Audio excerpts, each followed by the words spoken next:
நற்செய்தி வாசகம். மத்திய எழுதிய நற்செய்தி 19ஆம் அதிகாரம். ஆண்டவரின் உயிருள்ள வார்த்தைகள் 13-15 முடிய. சிறு பிள்ளைகள் மேல் இயேசு தம் கைகளை வைத்து வேண்டுதல் செய்யுமாறு அவர்களை சிலர் அவரிடம் கொண்டு வந்தனர்.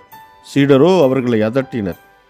ஆனால் இயேசு, சிறு பிள்ளைகளை என்னிடம் வரவிடுங்கள், அவர்களை தடுக்காதீர்கள், ஏனெனில் விண்ணரசு இத்தகையோருக்கு உரியது என்றார். அவர்களை தொட்டு ஆசி வழங்கிய பின் அவர் அவ்விடத்தை விட்டு சென்றார். இது வாழ்வு தரும் கிறிஸ்துவின் நற்செய்தி. கிறிஸ்துவே உமக்கு புகழ்.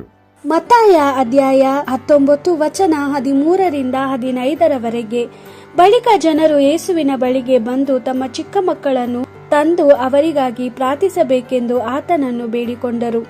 ಇದನ್ನು ಕಂಡ ಶಿಷ್ಯರು ಚಿಕ್ಕ ಮಕ್ಕಳನ್ನು ಆತನ ಬಳಿಗೆ ತರಕೂಡದೆಂದು ಗದರಿಸಿದರು. ಆದರೆ ಯೇಸು, ಚಿಕ್ಕ ಮಕ್ಕಳನ್ನು ನನ್ನ ಬಳಿಗೆ ಬರಗೊಡಿಸಿರಿ, ಅವರಿಗೆ ಅಡ್ಡಿ ಮಾಡಬೇಡಿ, ಏಕೆಂದರೆ ಪರಲೋಕ ರಾಜ್ಯ ಈ ಚಿಕ್ಕ ಮಕ್ಕಳಂತವರದೇ ಎಂದನು.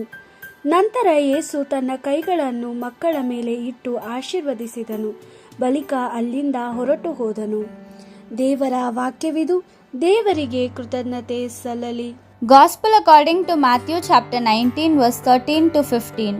Then little children were brought to Jesus that he might lay his hands on them and pray.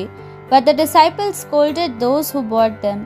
Jesus then said, "Let them be, do not stop the little children from coming to me, for the kingdom of heaven belongs to such as these." So Jesus laid his hands on them and went his way.